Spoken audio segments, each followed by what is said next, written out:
ਸਤਨਾਮ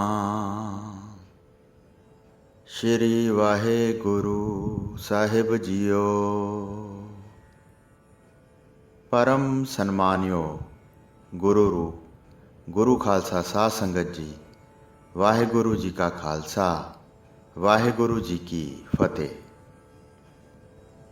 ਸ਼੍ਰੀ ਗੁਰੂ ਅੰਗਦ ਦੇਵ ਜੀ ਨੇ ਭਾਈ ਗੌਂਦੇ ਖੱਤਰੀ ਦਾ ਨਗਰ ਵਸਾਉਣ ਦੀ ਬੇਨਤੀ ਪ੍ਰਵਾਨ ਕਰਕੇ ਸ਼੍ਰੀ ਗੁਰੂ ਅਮਰਦਾਸ ਜੀ ਨੂੰ ਆਗਿਆ ਕਰਕੇ ਗੌਂਦੇ ਦੇ ਨਾਲ ਭੇਜਿਆ। ਇਸ ਤੋਂ ਪਹਿਲਾਂ ਗੌਂਦਾ ਨਗਰ ਵਸਾਉਣ ਦੀ ਕਈ ਵਾਰੀ ਕੋਸ਼ਿਸ਼ ਕਰ ਚੁੱਕਾ ਸੀ, ਪਰ ਉਹ ਸਫਲ ਨਹੀਂ ਸੀ ਹੋਇਆ। ਸ਼੍ਰੀ ਗੁਰੂ ਅਮਰਦਾਸ ਜੀ ਨੇ ਦਰਿਆ ਬਿਆਸਾਂ ਦੇ ਕਿਨਾਰੇ ਗੌਂਦੇ ਖੱਤਰੀ ਦੀ ਜ਼ਮੀਨ 'ਤੇ ਗੋਇੰਦਵਾਲ ਨਗਰ ਦੀ ਨੀਂਹ ਰੱਖੀ ਤੇ ਆਪਣੀ ਰਿਹਾਇਸ਼ ਵਾਸਤੇ ਵੀ ਚੁਬਾਰੇ ਬਣਵਾਏ। ਇਸ ਕਾਰਜ ਵਿੱਚ ਹੱਥ ਵਟਾਉਣ ਲਈ ਸ਼੍ਰੀ ਗੁਰੂ ਅੰਗਦ ਦੇਵ ਜੀ ਨੇ ਬਾਬਾ ਬੁੱਢਾ ਜੀ ਨੂੰ ਸ਼੍ਰੀ ਗੁਰੂ ਅਮਰਦਾਸ ਜੀ ਦੇ ਨਾਲ ਹੀ ਭੇਜਿਆ ਸੀ। ਬਾਬਾ ਬੁੱਢਾ ਜੀ ਨੇ ਬੜੇ ਪ੍ਰੇਮ ਤੇ ਸ਼ਰਧਾ ਨਾਲ ਉਸਾਰੀ ਦਾ ਸਾਰਾ ਕੰਮ ਸਿਰੇ ਚੜਾਇਆ। ਜਦੋਂ ਸ਼੍ਰੀ ਗੁਰੂ ਅੰਗਦ ਦੇਵ ਜੀ ਨੇ ਸ਼੍ਰੀ ਗੁਰੂ ਅਮਰਦਾਸ ਜੀ ਦੀ ਸੇਵਾ ਤੇ ਪ੍ਰਸੰਨ ਹੋ ਕੇ ਆਪ ਜੀ ਨੂੰ ਗੁਰਗੱਦੀ ਤੇ ਬਿਰਾਜਮਾਨ ਕੀਤਾ, ਉਸ ਵਕਤ ਬਾਬਾ ਬੁੱਢਾ ਜੀ ਨੇ ਗੁਰਗੱਦੀ ਦਾ ਤਿਲਕ ਲਗਾਇਆ। ਤਦੋਂ ਸਤਿਗੁਰੂ ਜੀ ਨੇ ਸ਼੍ਰੀ ਗੁਰੂ ਅਮਰਦਾਸ ਜੀ ਨੂੰ ਆਗਿਆ ਕੀਤੀ ਕਿ ਤੁਸੀਂ ਸਾਥੋਂ ਬਾਅਦ ਖਡੂਰ ਸਾਹਿਬ ਵਿੱਚ ਨਾ ਰਹਿਣਾ, ਗੋਇੰਦਵਾਲ ਜਾ ਵਸਣਾ, ਕਿਉਂਕਿ ਉੱਥੇ ਰਹਿਣ ਨਾਲ ਸਾਡੇ ਪੁੱਤਰਾਂ ਨੇ ਆਪ ਜੀ ਦੇ ਨਾਲ ਗੁਰਗੱਦੀ ਤੋਂ ਈਰਖਾ ਕਰਨੀ ਹੈ ਤੇ ਇਸ ਤਰ੍ਹਾਂ ਝਗੜਾ ਹੋ ਜਾਣ ਦਾ ਖਤਰਾ ਹੈ।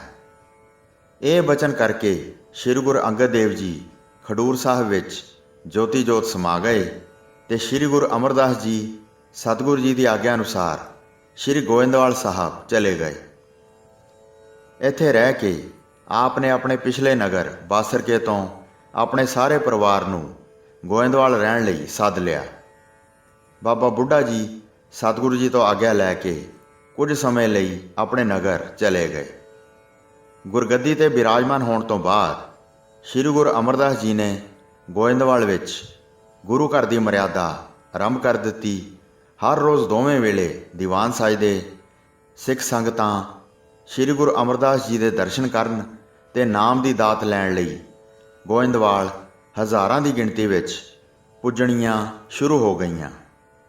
ਗੁਰੂ ਘਰ ਵਿੱਚ ਲੰਗਰ ਦੀ ਮਰਿਆਦਾ ਸ਼੍ਰੀ ਗੁਰੂ ਨਾਨਕ ਦੇਵ ਜੀ ਦੇ ਸਮੇਂ ਤੋਂ ਹੀ ਚਾਲੂ ਸੀ, ਪਰ ਸ਼੍ਰੀ ਗੁਰੂ ਅਮਰਦਾਸ ਜੀ ਨੇ ਗੋਇੰਦਵਾਲ ਵਿੱਚ ਦਰਸ਼ਨ ਕਰਨ ਆਉਣ ਵਾਲਿਆਂ ਵਾਸਤੇ ਇਹ ਹੁਕਮ ਜ਼ਰੂਰ ਕਰ ਦਿੱਤਾ ਕਿ ਪਹਿਲੇ ਹਰ ਪ੍ਰਾਣੀ ਗੁਰੂ ਕੇ ਲੰਗਰ ਵਿੱਚੋਂ ਪ੍ਰਸ਼ਾਦ ਛਕ ਕੇ ਫਿਰ ਦਰਸ਼ਨਾਂ ਲਈ ਆਵੇ। ਆਪ ਦਾ ਮਨੋਰਥ ਇਹ ਸੀ ਕਿ ਹਰ ਪ੍ਰਾਣੀ ਇੱਕ ਪੰਗਤ ਵਿੱਚ ਬੈਠ ਕੇ ਪ੍ਰਸ਼ਾਦ ਛਕੇਗਾ। ਸੋ ਇਸ ਤਰ੍ਹਾਂ ਊਚ ਨੀਚ ਦਾ ਭਰਮ ਨਿਵਰਤ ਹੋ ਗਿਆ। ਆਪ ਨੇ ਪਹਿਲਾਂ ਪੰਗਤ ਤੇ ਫਿਰ ਸੰਗਤ ਦੀ ਮਰਿਆਦਾ ਕਾਇਮ ਕੀਤੀ। ਸ਼੍ਰੀ ਗੁਰੂ ਅੰਗਦ ਦੇਵ ਜੀ ਦੇ ਸਪੁੱਤਰ ਦਾਤੂ ਜੀ ਸ਼੍ਰੀ ਗੁਰੂ ਅਮਰਦਾਸ ਜੀ ਦੀ ਨਿਤਾ ਪ੍ਰਤੀ ਵੱਧ ਰਹੀ ਮਹਿਮਾ ਨੂੰ ਸੁਣ ਕੇ ਬਹੁਤ ਦੁਖੀ ਹੋ ਰਿਹਾ ਸੀ।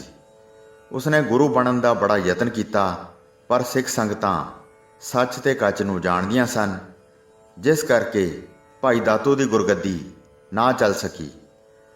ਉਹ ਗੁਰਤਾ ਨੂੰ ਆਪਣੀ ਮਲਕੀਅਤ ਸਮਝਦਾ ਸੀ, ਪਰ ਇਹ ਦਾਤ ਤਾਂ ਸੇਵਾ ਕਰਨ ਵਾਲੇ ਸੇਵਕ ਦੇ ਹਿੱਸੇ ਹੀ ਆਉਂਦੀ ਹੈ।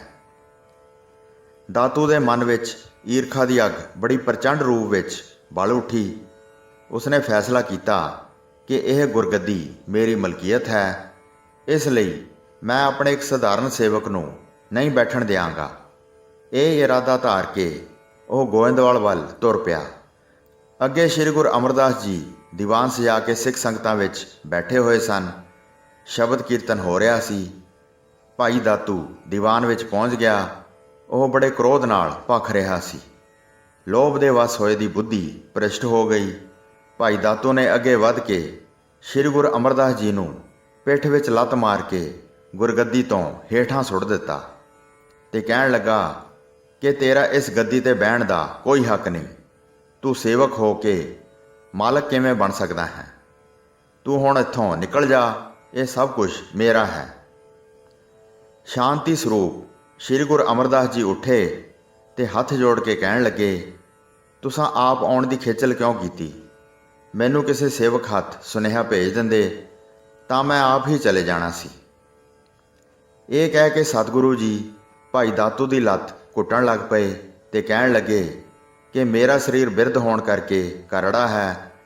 ਆਪ ਦੇ ਚਰਨ ਕੋਮਲ ਹਨ। ਆਪ ਦੇ ਚਰਨ ਨੂੰ ਮੇਰੀ ਕੋਈ ਹੱਡੀ ਤਾਂ ਨਹੀਂ ਚੁਭੀ। ਕੁਝ ਸਿੱਖ ਭਾਈ ਦਾਤੂ ਦਾ ਦਿਮਾਗ ਠੀਕ ਕਰਨ ਲਈ ਉੱਠੇ, ਪਰ ਸਤਿਗੁਰੂ ਜੀ ਨੇ ਸਭ ਸੰਗਤਾਂ ਨੂੰ ਸ਼ਾਂਤ ਰਹਿਣ ਦਾ ਉਪਦੇਸ਼ ਦਿੱਤਾ ਤੇ ਆਪ ਸਭ ਕੁਝ ਉੱਥੇ ਹੀ ਛੱਡ ਕੇ ਚੁੱਪ ਕਰਕੇ ਉੱਥੋਂ ਆਪਣੇ ਨਿਵਾਸ ਸਥਾਨ ਤੇ ਚਲੇ ਗਏ। ਭਾਈ ਦਾਤੂ ਨੇ ਚੜ੍ਹਤ ਦੀ ਸਾਰੀ ਮਾਇਆ ਤੇ ਹੋਰ ਸਾਰਾ ਸਮਾਨ ਸਾਂਭ ਲਿਆ। ਉਸ ਤੋਂ ਬਾਅਦ ਭਾਈ ਦਾਤੂ ਗੁਰਗੱਦੀ ਤੇ ਬੈਠ ਗਿਆ।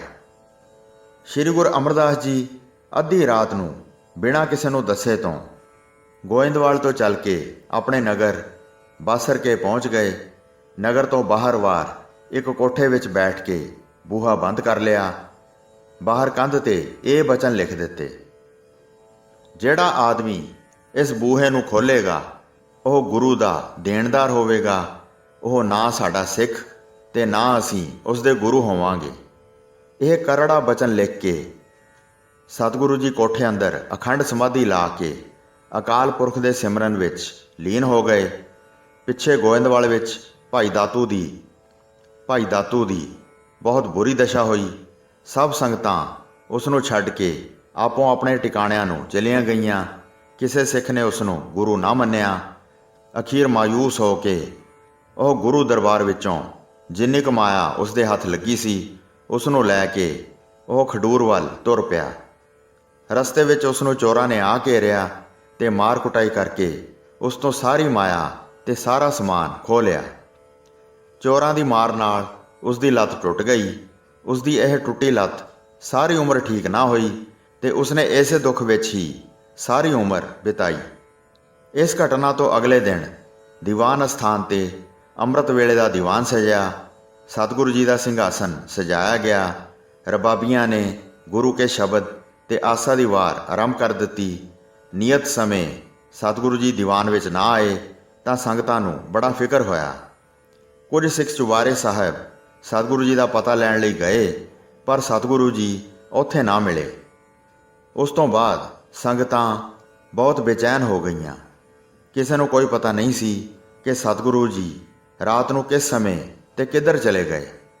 ਸਤਿਗੁਰੂ ਜੀ ਤੋਂ ਬਿਨਾਂ ਹਰ ਪਾਸੇ ਉਦਾਸੀ ਛਾ ਗਈ। ਦਿਨ ਚੜ੍ਹੇ ਇਹ ਖਬਰ ਦੂਰ ਦੂਰ ਤੱਕ ਫੈਲ ਗਈ।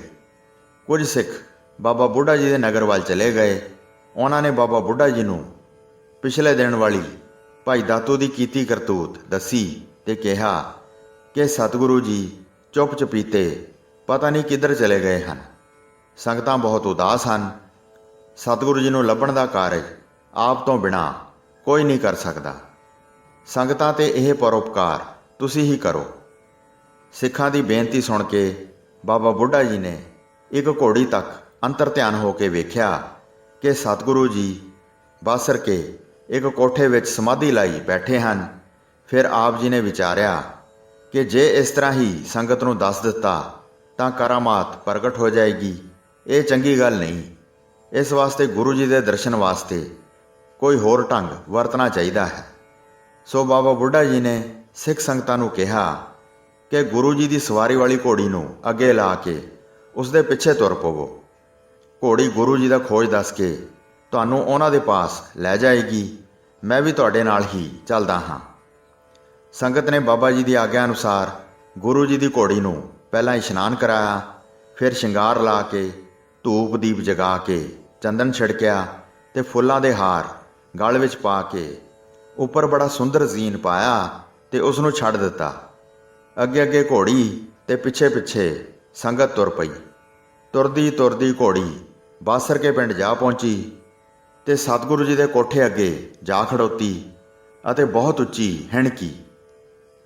ਤਦ ਬਾਬਾ ਬੁੱਢਾ ਜੀ ਨੇ ਅੱਗੇ ਹੋ ਕੇ ਬੂਹੇ ਅੱਗੇ ਸਤਿਗੁਰੂ ਜੀ ਦਾ ਲਿਖਿਆ ਹੁਕਮ ਪੜ੍ਹਿਆ। ਹੁਕਮ ਪੜ੍ਹ ਕੇ ਆਪ ਸੰਗਤ ਨੂੰ ਕਹਿਣ ਲੱਗੇ ਕਿ ਜੇ ਅਸੀਂ ਬੂਹਾ ਖੋਲ੍ਹੀਏ ਤਾਂ ਗੁਰੂ ਜੀ ਦੀ ਆਗਿਆ ਭੰਗ ਕਰਨ ਦਾ ਦੋਸ਼ ਲੱਗੇਗਾ। ਇਸ ਕਰਕੇ ਸਾਨੂੰ ਕੋਈ ਹੋਰ ਢੰਗ ਵਰਤਣਾ ਪਵੇਗਾ। ਸੋ ਬਾਬਾ ਜੀ ਨੇ ਪਿਛਲੇ ਪਾਸਿਓਂ ਕੰਧ ਨੂੰ ਸੰਨ ਲਾ ਕੇ ਅੰਦਰ ਜਾਣ ਦਾ ਢੰਗ ਸੋਚਿਆ। ਸਿੱਖਾਂ ਨੂੰ ਪਿੰਡ ਭੇਜ ਕੇ ਸੰਨ ਲਾਉਣ ਲਈ ਸੰਦ ਮੰਗਵਾਏ। ਸੰਦ ਆ ਜਾਣ ਤੇ ਬਾਬਾ ਜੀ ਨੇ ਪਿਛਲੇ ਪਾਸੇ ਕੰਧ ਵਿੱਚ ਸੰਨ ਲਾਈ ਤਾਂ ਅੰਦਰ ਵੇਖਿਆ ਕਿ ਸਤਿਗੁਰੂ ਜੀ ਅਡੋਲ ਸਮਾਧੀ ਲਾ ਕੇ ਬੈਠੇ ਹਨ। ਬਾਬਾ ਜੀ ਨੇ ਅੰਦਰ ਜਾ ਕੇ ਸਤਿਗੁਰੂ ਜੀ ਨੂੰ ਨਮਸਕਾਰ ਕੀਤੀ ਤੇ ਚਰਨ ਝੱਸ ਕੇ ਆਪ ਜੀ ਦੀ ਸਮਾਧੀ ਖੋਲ੍ਹੀ। ਸਤਿਗੁਰੂ ਜੀ ਨੇ ਨੇਤਰ ਖੋਲ੍ਹ ਕੇ ਬਾਬਾ ਬੁੱਢਾ ਜੀ ਨੂੰ ਵੇਖਿਆ ਤੇ ਕਿਹਾ ਕਿ ਬਾਬਾ ਜੀ ਤੁਸਾਂ ਸਾਡਾ ਲਿਖਿਆ ਬਚਨ ਬਾਹਰ ਨਹੀਂ ਪੜਿਆ। ਬਾਬਾ ਬੁੱਢਾ ਜੀ ਨੇ ਕਿਹਾ, ਮਹਾਰਾਜ ਜੀ ਅਸਾਂ ਆਪ ਦੀ ਆਗਿਆ ਭੰਗ ਨਹੀਂ ਕੀਤੀ, ਅਸਾਂ ਬੂਹਾ ਨਹੀਂ ਖੋਲ੍ਹਿਆ, ਸਗੋਂ ਕੋਠੇ ਦੇ ਪਿਛਲੇ ਪਾਸੇ ਸੰਨ ਲਾ ਕੇ ਅੰਦਰ ਆਏ ਹਾਂ। ਆਪ ਕਿਰਪਾ ਕਰਕੇ ਬਾਹਰ ਆਓ, ਗੋਇੰਦਵਾਲ ਚੱਲੋ ਅਤੇ ਸੰਗਤਾਂ ਨੂੰ ਦਰਸ਼ਨ ਬਖਸ਼ ਕੇ ਨਿਹਾਲ ਤੇ ਸ਼ਾਂਤ ਕਰੋ। ਬਾਬਾ ਬੁੱਢਾ ਜੀ ਦੇ ਬਚਨ ਸੁਣ ਕੇ ਗੁਰੂ ਜੀ ਬੜੇ ਪ੍ਰਸੰਨ ਹੋਏ ਤੇ ਕਹਿਣ ਲੱਗੇ ਕਿ ਸਾਨੂੰ ਸਾਡੇ ਸਤਿਗੁਰਾਂ ਦੇ ਸਪੁੱਤਰ ਨੇ ਹੁਕਮ ਕੀਤਾ ਸੀ ਕਿ ਤੁਸੀਂ ਆਪਣੇ ਨਗਰ ਬਾਸਰ ਕੇ ਚਲੇ ਜਾਓ, ਸੋ ਅਸਾਂ ਨੇ ਉਹਨਾਂ ਦੇ ਹੁਕਮ ਦੀ ਪਾਲਣਾ ਕੀਤੀ ਹੈ। ਤੁਸੀਂ ਬੜੀ ਸ਼ਰਧਾ ਤੇ ਪਿਆਰ ਨਾਲ ਸੰਗਤਾਂ ਤੇ ਪਰਉਪਕਾਰ ਕਰਨ ਲਈ ਇਸ ਕੋਠੇ ਨੂੰ ਸੰਨ ਲਾਈ ਹੈ। ਜਿਹੜਾ ਪੁਰਸ਼ ਜਾਂ ਇਸਤਰੀ ਇਸ ਸੰਨ ਵਿੱਚੋਂ ਲੰਘੇਗਾ ਉਸ ਦੀ 84 ਕੱਟੀ ਜਾਏਗੀ, ਉਸ ਨੂੰ ਅਕਾਲ ਪੁਰਖ ਦੇ ਦਰਸ਼ਨ ਹੋਣਗੇ ਤੇ ਉਹ ਮੁਕਤ ਹੋ ਜਾਏਗਾ।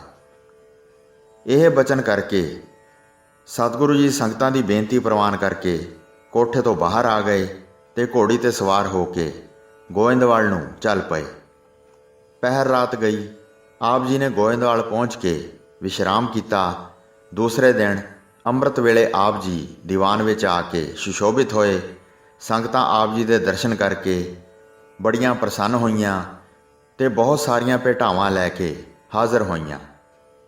ਸਤਿਗੁਰੂ ਜੀ ਦੇ ਦਿੱਤੇ ਵਰ ਵਾਲੀ ਸੰਨ ਵਾਲੇ ਅਸਥਾਨ ਤੇ ਅੱਜ ਕੱਲ੍ਹ ਬੜਾ ਸੁੰਦਰ ਗੁਰਦੁਆਰਾ ਸੰਨ ਸਾਹਿਬ ਤੇ ਸਰੋਵਰ ਬਣਿਆ ਹੋਇਆ ਹੈ, ਜੋ ਕਿ ਸ਼੍ਰੀ ਅੰਮ੍ਰਿਤਸਰ ਦੇ ਲਾਗੇ ਹੈ। ਹਰ ਸਾਲ ਇਸ ਅਸਥਾਨ ਤੇ ਬੜਾ ਭਾਰੀ ਜੋੜ ਮੇਲਾ ਲੱਗਦਾ ਹੈ ਤੇ ਲੱਖਾਂ ਸਿੱਖ ਸੰਨ ਸਾਹਿਬ ਵਿੱਚੋਂ ਨਿਕਲ ਕੇ ਆਪਣੀ 84 ਕੱਟ ਕੇ ਮੁਕਤ ਹੁੰਦੇ ਹਨ। ਬਾਬਾ ਬੁੱਢਾ ਜੀ ਦੇ ਉਦਮ ਜੁਗਤੀ ਨਾਲ, ਸਤਿਗੁਰੂ ਜੀ ਦੇ ਪ੍ਰਗਟ ਹੋਣ ਨਾਲ ਸਿੱਖ ਸੰਗਤਾਂ ਵਿੱਚ ਬਾਬਾ ਬੁੱਢਾ ਜੀ ਦਾ ਬੜਾ ਹੀ ਜਸ ਫੈਲਿਆ। ਗੁਰੂ ਘਰ ਵਿੱਚ ਅਨੇਕਾਂ ਸਿੱਖ ਦਰਸ਼ਨਾਂ ਲਈ ਆਉਂਦੇ ਸਨ ਤੇ ਥੋੜ੍ਹਾ ਬਹੁਤਾ ਸਮਾਂ ਗੁਰੂ ਚਰਨਾਂ ਵਿੱਚ ਰਹਿ ਕੇ ਉਹ ਆਪੋ ਆਪਣੇ ਅਸਥਾਨਾਂ ਨੂੰ ਚਲੇ ਜਾਂਦੇ ਸਨ।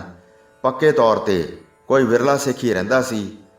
ਬਾਬਾ ਬੁੱਢਾ ਜੀ ਹੀ ਇੱਕ ਐਸੇ ਗੁਰਸਿੱਖ ਸਨ ਜਿਹੜੇ ਬਾਲ ਅਵਸਥਾ ਵਿੱਚ ਸਤਿਗੁਰੂ ਜੀ ਦੀ ਸ਼ਰਨ ਵਿੱਚ ਆਏ ਸਨ, ਫਿਰ ਮੁੜ ਕੇ ਕਿਸੇ ਪਾਸੇ ਨਹੀਂ ਗਏ।